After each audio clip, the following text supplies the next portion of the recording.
Claire in Redditch. Good morning, Claire. How are you? Good morning. I'm good, thank you. Are you? Yeah, what's your observation on it, Claire? Well, first of all, I'm just so sad that the way you just portrayed that. The Muslims are so, they're all this and they're all that. Well, the EDL are actually standing up for the country.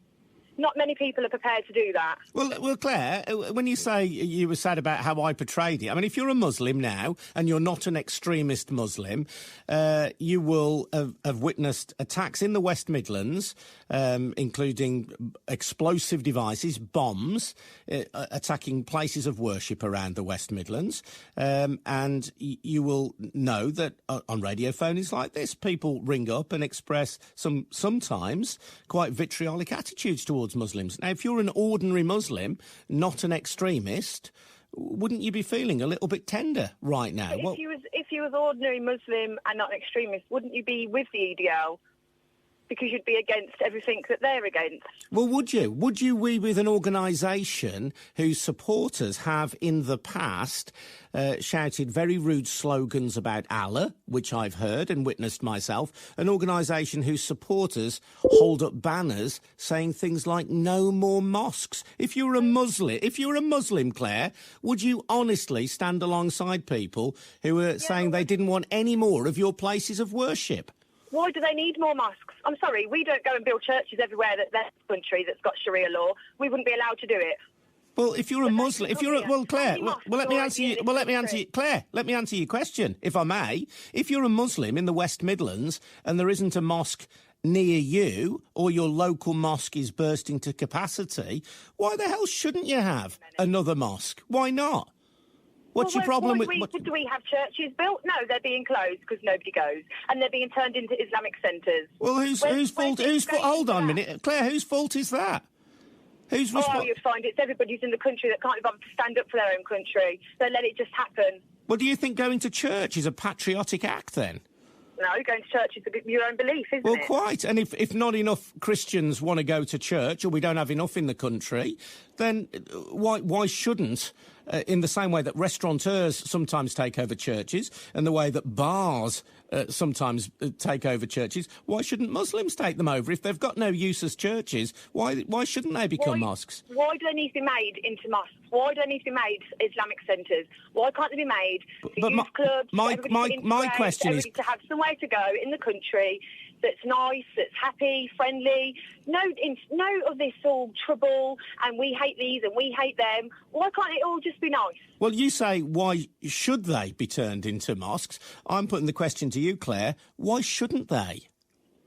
Because this isn't Islam century, is it? It's not where everybody's just Muslim and everybody's just... but nobody's making you go to a mosque, Claire. All they're saying they're right there, every corner, aren't they? Everywhere you go, they're not in every corner. No, they're not in every corner. I don't agree with that. You think there are mosques on every corner? No, obviously not.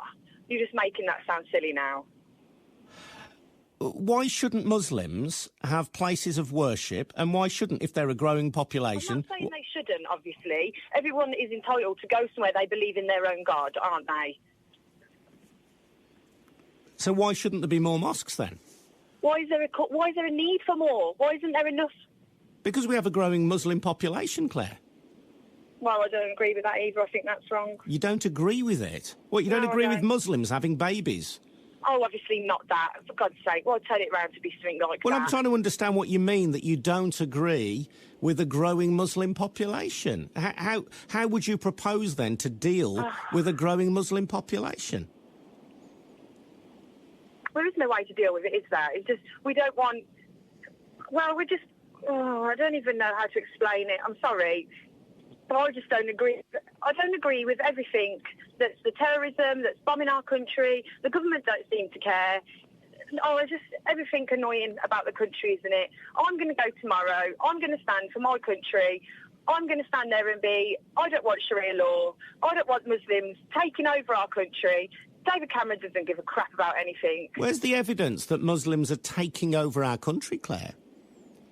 Well, if you look into it and you do the research that I've been doing and you look on all the Facebook sites and you look at everywhere that needs to be seen and you follow the Twitter and you follow everybody that's arguing and fighting on it and saying they're going to come in, they're going to come there, and this is our UK, and you lot have lost the UK and all that. You know, you have to be reading it, and you know it's happening.